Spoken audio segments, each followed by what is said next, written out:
कल की परछाइयाँ। यह कहानी एक छोटे से गांव की है जहां जीवन सरल और शांति से भरा हुआ है। लेकिन इसी गांव में एक रहस्य छिपा है जो धीरे धीरे सभी के जीवन को प्रभावित कर रहा है। गांव में पिछले कुछ समय से अजीब घटनाएं हो रही है। लोग रात के समय अजीब आवाजें सुनते हैं और कुछ लोग मानते हैं कि यह पुरानी परछाइयों का काम है। एक दिन आर्यन और सिया दादाजी के पास जाते हैं और पूछते हैं कि ये पुरानी परछाई क्या है। दादाजी उन्हें बताते हैं कि कई साल पहले गांव में एक रहस्यमय घटना हुई थी।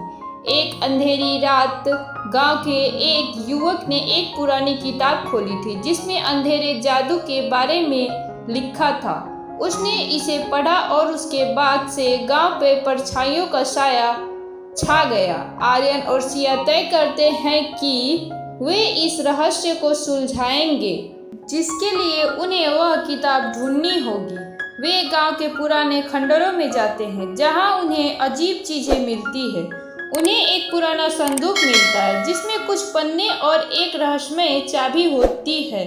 यह पन्ने उस किताब के अंश होते हैं जिसमें बताया गया है कि परछाइयों को खत्म करने के लिए एक विशेष रिचुअल करना होगा। आर्यन और सिया गांव के सभी लोगों को इकट्ठा करते हैं और उन्हें अपनी योजना बताते हैं। कुछ लोग डरते हैं लेकिन दादाजी उनका हौसला बढ़ाते हैं। वे सभी मिलकर तैयारी करते हैं और रात्रि को उस रिचुअल को पूरा करने का निर्णय लेते हैं। रात का समय आता है और सभी लोग खंडर में इकट्ठे होते हैं। आर्यन और सिया रिचुअल की शुरुआत करते हैं। जैसे ही वे मंत्र पढ़ते हैं अचानक चारों ओर एक अजीब सी हलचल होती है। परछाइयाँ धीरे धीरे बाहर आने लगती है और गांव के लोग डर जाते हैं। आर्यन और सिया खुद को हिम्मत देते हैं और आगे बढ़ते हैं। वे देखते हैं कि ये परछाइयाँ वास्तव में उस युवक की आत्माएं हैं जिन्होंने किताब को पढ़कर अपनी जान खो दी थी।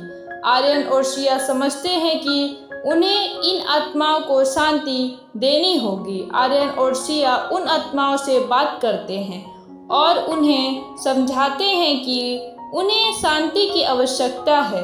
वे सभी मिलकर एक नया मंत्र पढ़ते हैं जो आत्माओं को शांति प्रदान करता है।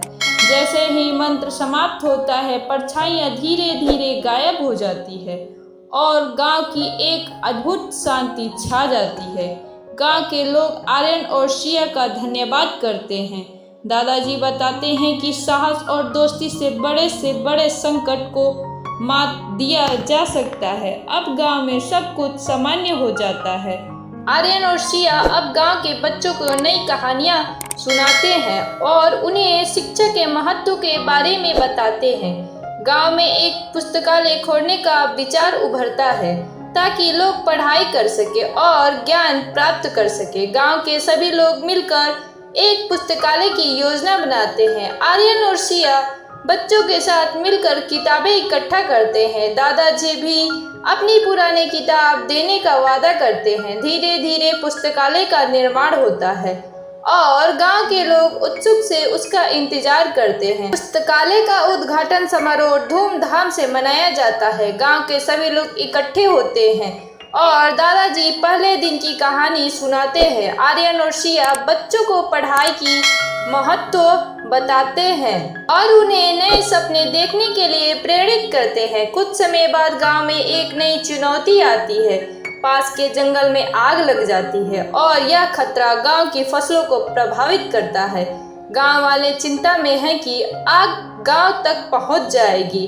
आर्यन और सिया गांव वालों को एकजुट करने का निर्णय लेते हैं। वे सबको मिलकर आग बुझाने की योजना अपनाने के लिए प्रेरित करते हैं। दादाजी भी अपनी कहानी से गांव वालों का हौसला बढ़ाते हैं।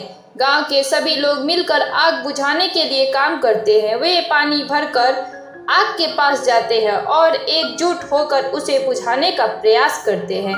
इस दौरान आर्यन और सिया लोगों के हौसले को बनाए रखते हैं। कई मेहनत के बाद गांव वाले आग को बुझाने में सफल होते हैं। सब लोग एक दूसरे को गले लगाते हैं और अपनी एकता का जश्न मनाते हैं। यह घटना उन्हें एक नई ताकत और आत्मविश्वास देती है। गांव वालों को समझ में आता है कि जब वे मिलकर काम करते हैं तो किसी भी मुश्किल का सामना कर सकते हैं।